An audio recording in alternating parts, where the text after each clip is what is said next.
الحمد لله الحمد لله نحمده ونستعينه ونستغفره ونؤمن به ونتوكل عليه ونعوذ بالله من شرور أنفسنا ومن سيئات أعمالنا من يهده الله فلا مضل له ومن يضلله فلا هادي له ونشهد أن لا إله إلا الله وحده لا شريك له ونشهد أن سيدنا ومولانا محمدا عبده ورسوله أما بعد فأعوذ بالله من الشيطان الرجيم بسم الله الرحمن الرحيم الله يصطفي من الملائكة رسلا ومن الناس وقال النبي صلى الله عليه وسلم أصحابي كالنجوم فبأيهم اقتديتم اهتديتم وقال أيضا الله الله في أصحابي لا تتخذوهم غرضا من بعدي فمن أحبهم فبحبي أحبهم ومن أبغضهم فببغضي أبغضهم وخير أمتي قرني ثم الذين يلونهم ثم الذين يلونهم.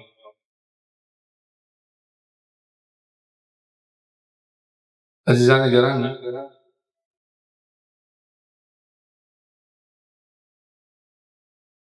دنیا میں بعض مقام اور مرتبے ایسے ہیں جس کو انسان اپنی کوشش، اپنی محنت، اپنی لگن سے حاصل کرتا ہے. جس طرح اگر کوئی شخص خوب محنت کرے، علم حاصل کرے تو ایک اچھا عالم بن سکتا ہے، یا خوب عبادتیں کرے، خوب نیکیوں پر عمل کرے، سنتوں کی پیروی کرے، گناہوں سے بچے تو بڑا ولی اللہ بن سکتا ہے. لیکن کچھ مقام، کچھ مرتبے، کچھ سعادتیں ایسی ہیں کہ وہ انسان اپنے زور بازو سے حاصل نہیں کر سکتا، یعنی اپنی کوشش سے، اپنی محنت سے وہ مقام، وہ مرتبہ حاصل نہیں کر سکتا. انہی مقام و مرتبوں میں ایک نبوت کا مرتبہ ہے. نبوت اسی کو ملتی ہے جس کو اللہ تعالیٰ دینا چاہے.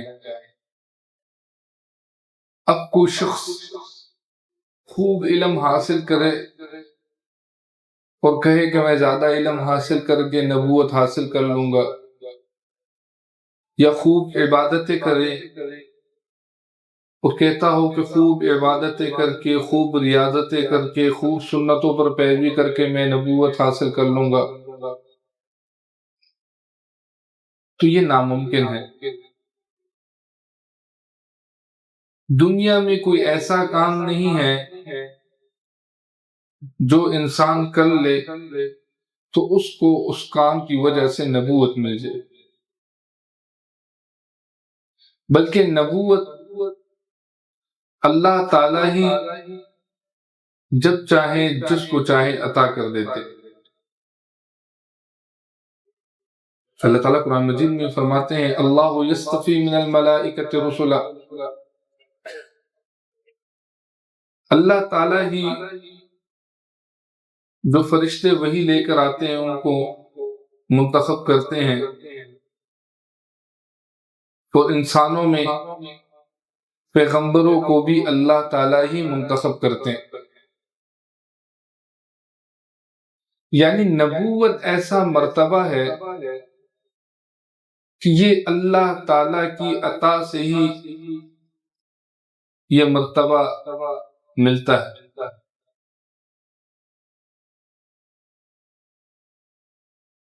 اور جس طرح نبوت کا مرتبہ اللہ کے حکم سے ملتا ہے، اسی طرح کسی نبی کے صحابی ہونا یا اس کی ازواج میں سے ہونا یا ان کی آل میں سے ہونا، یہ مقام، یہ مرتبی اللہ ہی کی طرف سے عطا ہوتا ہے۔ یعنی آپ صلی اللہ علیہ وسلم کے جو صحابہ تھے ان کو بھی اللہ تعالیٰ نے منتخب کیا تھا، جو آپ صلی اللہ علیہ وسلم کے اہل بیت تھے، گھر والے تھے، ان کو بھی اللہ تعالیٰ نے منتخب کیا۔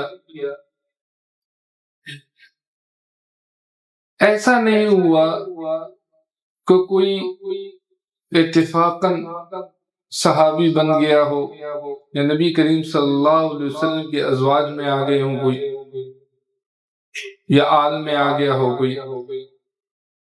یہ سب کا سب اللہ کے انتخاب کا نتیجہ تھا۔ اور اسی طرح اللہ تعالیٰ نے آپ صلی اللہ علیہ وسلم کے آباء و اجداد کو بھی منتخب کیا تھا۔ آپ صلی اللہ علیہ وسلم نے فرمایا، ان اللہ اصطفیٰ کنانۃ من ولد اسماعیل، اللہ تعالیٰ نے اسماعیل کی اولاد میں سے کنانہ کو منتخب کیا، واصطفیٰ قریشا من کنانہ، پھر قریش کو منتخب کیا کنانہ سے، واصطفیٰ من قریش بنو ہاشم، پھر قریش میں سے بنو ہاشم کو منتخب کیا، واصطفانی من بنو ہاشم، اور بنو ہاشم سے پھر مجھے منتخب کیا۔ یعنی جو آباء و اجداد کا سلسلہ تھا یہ بھی اللہ کی طرف سے منتخب کردہ تھا۔ اور پھر دوسری حدیث میں آپ صلی اللہ علیہ وسلم نے فرمایا، ان اللہ نظر فی قلوب العباد، اللہ تعالیٰ نے لوگوں کے دلوں پر نظر ڈالی، فوجد قلب محمد صلی اللہ علیہ وسلم خیر قلوب العباد، پھر آپ صلی اللہ علیہ وسلم کے دل کو لوگوں کے دلوں میں سب سے بہترین پایا۔ فاصطفاہ لنفسہ، تو آپ صلی اللہ علیہ وسلم کو اپنے لیے چن لیا، وابتعثہ لرسالتہ، اور آپ صلی اللہ علیہ وسلم کو اپنی رسالت کے ساتھ مبعوث فرمایا۔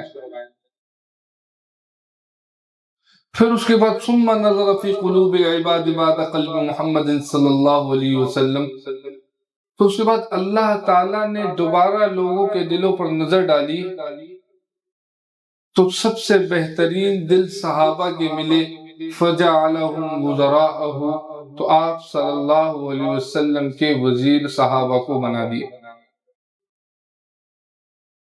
اسی لیے عبداللہ ابن مسعود رضی اللہ تعالیٰ عنہ فرمایا کرتے تھے کہ تم میں سے اگر کوئی شخص کسی کی پیروی کرنا چاہتا ہو تو اس کو چاہیے جو فوت ہو گئے ان لوگوں کی پیروی کرے،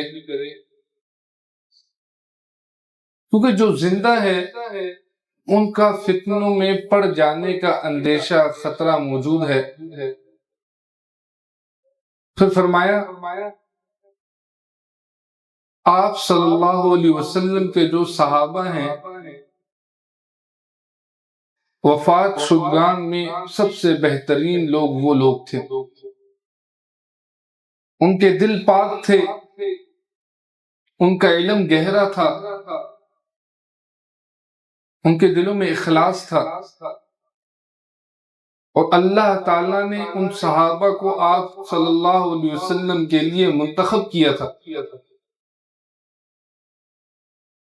لہذا تم میں سے اگر کوئی کسی کی پیروی کرنا چاہتا ہو تو وہ صحابہ کی پیروی کرے۔ اب پھر سوال پیدا ہوتا ہے کہ صحابی کون ہے؟ صحابی کس کو کہا جاتا ہے؟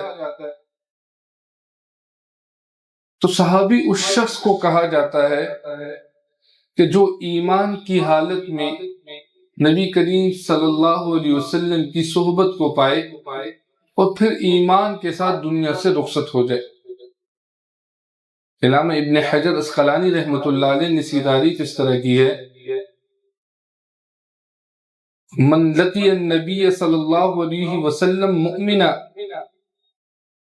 جس نے ایمان کی حالت میں نبی کریم صلی اللہ علیہ وسلم سے ملاقات کی، ومات علی الاسلام، اور اسلام کی حالت میں فوت ہوا، وہ شخص صحابی۔ اب اس تعریف کی بنیاد، اس تعریف کے تحت اہل بیت بھی داخل ہیں کہ جو اہل بیت ایمان کی حالت میں نبی کریم صلی اللہ علیہ وسلم کی صحبت پائی اور ایمان کے ساتھ گئے، وہ بھی صحابہ تھے۔ تو اس وجہ سے اکثر کتابوں میں صحابہ اور اہل بیت کو اکٹھا ذکر کیا جاتا ہے۔ پھر صحابہ میں فضیلتوں کے درجے ہیں، کچھ صحابہ تھے ہجرت سے پہلے ایمان لے کے آئے، کچھ ہجرت کے بعد لے کے آئے، کچھ صحابہ بدر میں شریک ہوئے،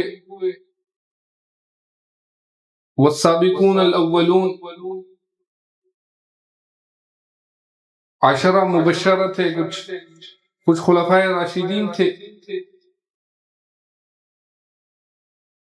اور اہل بیت کس کو کہتے ہیں؟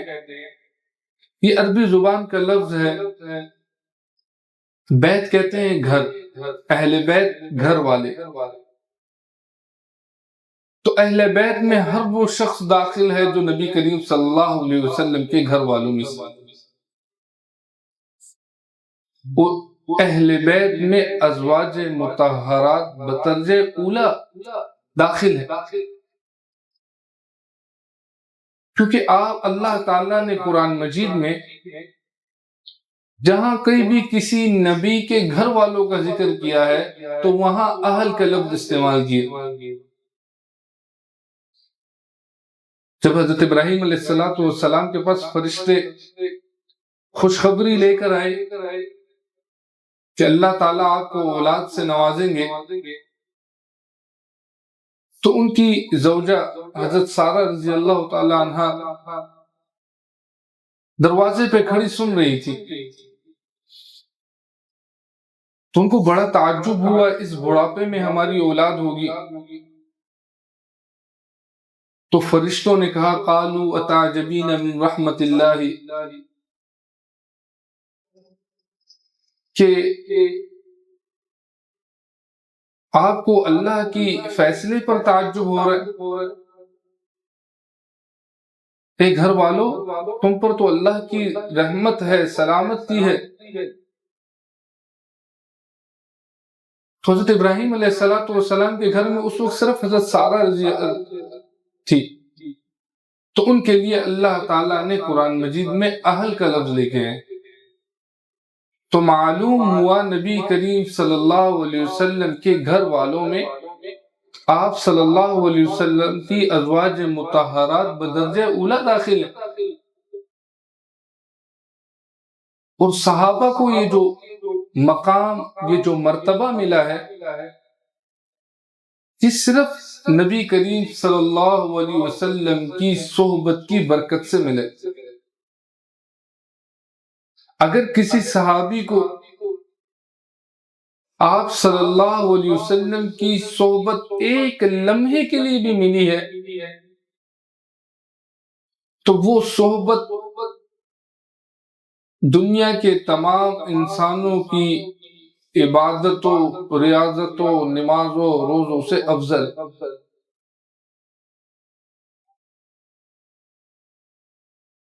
صحابی تو دور کی بات، اس صحابی کے پاؤں کی گرد تک بھی نہیں پہنچ سکتی.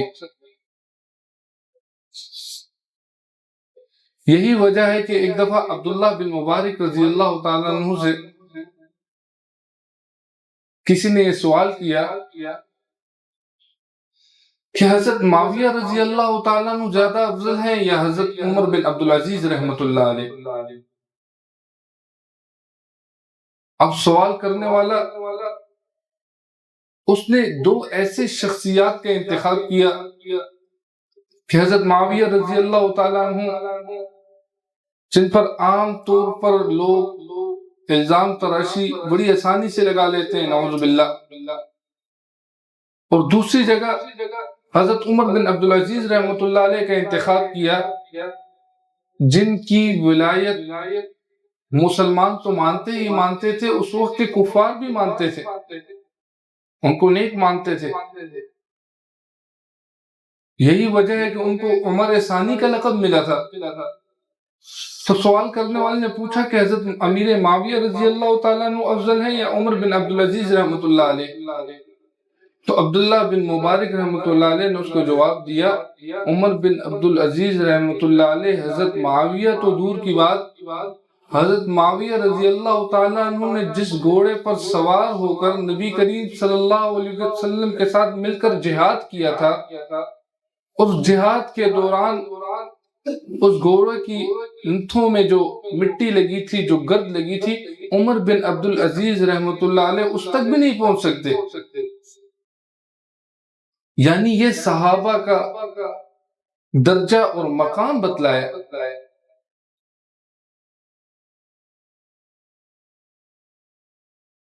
تو تمام امت مسلمہ، تمام امت کے لوگ اس بات پر متفق ہیں کہ تمام کے تمام صحابہ جنتی ہیں، عادل ہیں اور دین کے ساتھ مخلص تھے.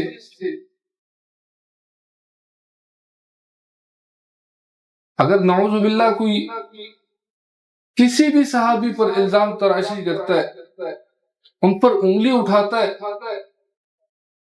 تو یہ تو نعوذ باللہ اللہ کی اس گواہی کی طرف انگلی اٹھانے کہ اللہ نے صحابہ کو دین کا گواہ بنایا تھا. ہم تک قرآن مجید کا ایک ایک حرف، احادیث کا ایک ایک متن، ایک ایک لفظ صحابہ کے ذریعے اللہ تعالیٰ نے پہنچایا. اور آپ صلی اللہ علیہ وسلم نے خطبہ حجۃ الوداع میں کہہ دیا تھا کہ میں نے تم تک دین پہنچا دیا، اب تمہاری ذمہ داری ہے آگے لوگوں میں دین پھیلانے کی، آگے کی نسلوں تک دین پہنچانے کی. اور نعوذ باللہ یہ تو اس بات کی طرف انگلی اٹھانے کے مترادف ہے کہ اللہ تعالیٰ نے نبی کریم صلی اللہ علیہ وسلم سے وعدہ لیا تھا کہ میں آپ کے دین کو غالب کر دوں گا. اللہ نے دین کو غالب کیا تھا صحابہ کے ذریعے. تو اگر کوئی صحابہ کی طرف انگلی اٹھائے گا تو وہ تو اللہ کے وعدے کے اوپر الزام تراشی ہوئی. اس بات سے اندازہ لگائیں کہ صحابہ نے تابعین کو احادیث دی، تابعین نے تبع تابعین کو دی. اس طرح جیسے جیسے مسلمانوں کی تعداد بڑھتی گئی، محدثین کی تعداد بھی بڑھتی رہی، احادیث کو نقل کرنے والوں کی بھی تعداد بڑھتی رہی. تو اس میں کچھ بڑے لوگ بھی داخل ہونے لگ گئے. تو محدثین نے ایک فن قائم کیا اسماء الرجال کے نام پر. اس میں جس شخص سے حدیث نقل کی جاتی اس شخص کی تحقیق کی جاتی کہ شخص کون ہے، اس کا نام کیا ہے، اس کا قبیلہ کیا ہے، سچا تھا یا جھوٹا تھا، ایک ایک بات کی تحقیق کی جاتی. اس بات سے اندازہ لگانے امام بخاری رحمۃ اللہ علیہ ایک شخص کے پاس گئے حدیث لینے کے لیے.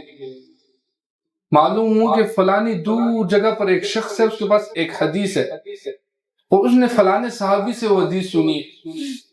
امام بخاری جب اس شخص کے پاس گئے تو شخص کے ہاتھ میں کوئی چیز تھی نہیں، اور وہ پتہ نہیں کسی جانور یا کسی بچے کو کہہ رہا تھا کہ یہ چیز ہے میرے ہاتھ میں آ کے لے جا۔ تو امام بخاری نے اتنا دور سفر کرنے کے باوجود اس شخص سے حدیث نہیں لی، کہا کہ یہ شخص جھوٹ بولتا ہے۔ تو محدثین ایک ایک شخص کی تحقیق کر کے اس سے حدیث لیا کرتے تھے، لیکن جب کسی محدث کے پاس یہ معلوم ہو جاتا کہ یہ حدیث فلانی صحابی تک پہنچ گئی، وہ حدیث کی کڑی فلانی صحابی تک پہنچ گئی، پھر اس کے بعد اس محدث کا اتنی جرت نہ ہوتی کہ وہ اب کسی صحابی کے بارے میں جرا کر، یعنی صحابی تک اس حدیث کا سلسلہ پہنچ گیا، بس اب یہ حدیث ٹھیک ہے۔ صحابہ کو اللہ نے یہ مقام و مرتبہ عطا کیا، اور اللہ تعالیٰ نے خود ہم لوگوں کو جو اسلام کا معیار بتایا ہے کہ تمہارا اسلام کا معیار کیا ہونا چاہیے، تو اللہ تعالیٰ نے وہ معیار صحابہ کا ایمان بتلایا۔ آمینو کما آمن الناس، جب کچھ منافق لوگوں نے، کچھ یہودی اور نصارہ نے یہ پروپیگنڈا شروع کر دیا کہ ہم بھی ایمان والے ہیں، ہم بھی تمہارے ساتھ کلمہ پڑھتے ہیں، تو اللہ تعالیٰ نے کہا کہ تم ایمان لے آؤ جس طرح یہ صحابہ ایمان لے کے آئے۔ فَإِنْ آمَنُوا بِمِثْلِ مَا آمَنْتُمْ بِهِ فَقَدْ اهْتَدَوْا، اگر یہ لوگ صحابہ کے ایمان کی طرح ایمان لے آئیں گے تب یہ فلاح پائیں گے۔ یعنی صحابہ کے ایمان کو معیار بنا دیا کہ مجھے ایمان چاہیے صحابہ کے ایمان کی طرح، مجھے اسلام چاہیے صحابہ کے اسلام کی طرح۔ اور نبی کریم صلی اللہ علیہ وسلم ایک دفعہ صحابہ سے کہنے لگے کہ بنی اسرائیل میں 73 فرقے آئے تھے، 72، میری امت میں 73 فرقے آئیں گے، کلہم فی النار الا ملۃ واحدہ، اور سب کے سب جہنمی ہوں گے، صرف ایک جماعت ان میں جنتی ہوگی۔ تو صحابہ نے عرض کیا یا رسول اللہ وہ جماعت کون سی ہے؟ تو آپ صلی اللہ علیہ وسلم نے فرمایا ما انا علیہ و اصحابی، وہ جو جنت میں جانے والی جماعت ہوگی وہ جماعت ہوگی جو جماعت میرے اور میرے صحابہ کے رستے پر ہوگی۔ یعنی اللہ نے بھی ان کی ایمان کی گواہی دی، نبی کریم صلی اللہ علیہ وسلم نے بھی ان کی ایمان کی گواہی دی۔ تو ہمارا یہ ایمان ہے کہ آپ صلی اللہ علیہ وسلم کے بعد قیامت تک اب کوئی نبی نہیں آئے گا۔ یہ دین، یہ اسلام، قرآن مجید، احادیث، یہ سب کی سب قیامت تک کے آخری انسان کے لیے۔ تو معلوم ہوا یہ صحابہ کی جو گواہی اللہ نے اور نبی کریم صلی اللہ علیہ وسلم نے دی ہے، یہ بھی قیامت تک کے لیے۔ اب اس میں کسی کو شک شبے کی گنجائش نہیں ہے۔ اگر کوئی شک شبے کی گنجائش کرے گا، اگر کوئی الزام تراشی کرے گا، اگر کوئی صحابہ کے ایمان پر انگلی اٹھائے گا، اس کو اپنے ایمان کے دیکھنے کی ضرورت ہے، کیونکہ دین اسلام پہنچا ہی صحابہ کے ذریعے سے۔ اور پھر اللہ تعالیٰ نے صحابہ کی جگہ جگہ پر تعریفیں بیان کی قرآن مجید میں، ان کی صفات بیان کی۔ محمد الرسول اللہ والذین معہ اشداء علی الکفار رحماء بینہم، محمد اللہ کے رسول ہیں اور جو ان کے ساتھ ہیں وہ کافروں کے مقابلے میں سخت ہیں۔ صحابہ ایسے سخت تھے کافروں کے مقابلے میں کہ ابوبکر صدیق رضی اللہ تعالیٰ عنہ کو ان کے بیٹے کہنے لگے کہ بدر کے موقع پر آپ میری تلوار کے زد پہ تھے، لیکن میں نے باپ ہونے کے ناطے آپ کو چھوڑ دیا۔ تو ابوبکر صدیق رضی اللہ تعالیٰ عنہ آگے سے جواب میں کیا کہتے ہیں کہ اے بیٹے اگر تو میری تلوار کے زد میں آ جاتا تو میں تجھے قتل کر دیتا، میں تجھے اپنا بیٹا نہ سمجھتا بلکہ میں تجھے اللہ کے نبی کا دشمن سمجھتا۔ آگے فرمائے رحماء بینہم، کافر کو مقابلے میں سخت ہے لیکن آپس میں بڑے رحم دل ہیں۔ کیسے رحم دل ہیں کہ صحابی میدان میں زخمی پڑے ہوئے ہیں، شہادت کا وقت ہے، سخت پیاس لگی ہوئی ہے، عرب کی گرمی، ریگستان، چچا زاد ان کو پانی دینے آئے، ساتھ ایک اور صحابی زخمی حالت میں، انہوں نے پانی طلب کیا، کہا مجھے چھوڑ دو، ان کو پانی پلا دو۔ دوسرے کے پاس گئے، تیسرے نے پانی طلب کیا، کہا مجھے چھوڑ دو، تیسرے کو پانی پلا دو۔ تیسرے کے پاس گئے، وہ اس وقت تک شہید ہو چکے تھے، فوراً دوسرے کے پاس آئے، دوسرے بھی شہید ہو چکے، پہلے کے پاس آئے، وہ بھی شہید ہو چکے تھے۔ ایسے رحم دل تھے کہ ایک صحابی نے بکری کی سری دوسرے صحابی کے گھر بھجوا دی کہ وہ ہم سے زیادہ مستحق ہیں، تو دوسرے صحابی نے اپنے دل میں یہ خیال کیا کہ تیسرا صحابی جو ہے وہ ہم سے زیادہ مستحق ہیں۔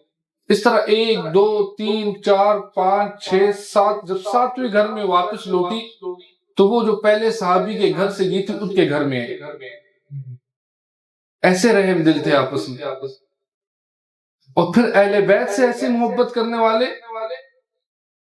کہ ایک دفعہ حضرت حسن اور حضرت حسین رضی اللہ تعالیٰ عنہ گھر میں نظر نہیں آ رہے تھے، حضرت فاطمہ رضی اللہ تعالیٰ عنہ نے باندی کو بولا جا کے دیکھ کیا وہ حسن اور حسین کدھر ہے؟ وہ نکلی 2-3 گلیوں میں، دیکھا نظر نہیں آئی، واپس آ گئی۔ حضرت فاطمہ کو کہا کہ گلیوں میں بھی نہیں نظر آئے۔ حضرت فاطمہ رضی اللہ تعالیٰ عنہ کہنے لگی ارے اللہ کی بندی، حسن اور حسین اگر اتنے گھر میں نظر نہ آئے تو ابوبکر کے گھر میں دیکھا کر۔ عمر رضی اللہ تعالیٰ عنہ کے زمانے میں ایران سے جب شہزادیاں آئیں باندیاں بن کے، تو حضرت علی رضی اللہ تعالیٰ عنہ کو کہا کہ شہزادیاں آئی ہیں، آپ کی کیا رائے ہے، شہزادے کو نکاح میں نہ دے دوں؟ اور حضرت حسین کو بلا کے ان کے نکاح میں دے دی۔ حضرت ابو ہریرہ رضی اللہ تعالیٰ عنہ ایک دفعہ مسجد سے نکلے، حضرت حسین رضی اللہ تعالیٰ عنہ کو دیکھا، پاؤں پہ جوتیوں پر تھوڑی سی مٹی لگی ہوئی تھی، سر سے امامہ اتار کر صاف کرنے لگے۔ سب سے زیادہ احادیث حضرت ابو ہریرہ سے مروی ہیں۔ عبداللہ ابن مسعود رضی اللہ تعالیٰ عنہ فرماتے ہیں کہ اہل بیت سے محبت ایک دن کی محبت تمام زندگی کی عبادت سے افضل ہے۔ اس طرح قرآن مجید ان کے صفات سے، صحابہ کی صفات سے بھرا پڑا ہوا ہے۔ بس آج سچی روایات اور قرآن مجید مطالعہ کرنے کی اور اس کی تفسیر پڑھنے کی ضرورت ہے۔ آخر میں اللہ سے یہی دعا ہے کہ اللہ تعالیٰ ہمارے ایمان کا معیار بھی وہ بنا دے جو صحابہ کو بنایا تھا۔ اللہ تعالیٰ ہمارے ایمان کو قبول کرے، آمین۔ وآخر دعوانا الحمدللہ رب العالمین۔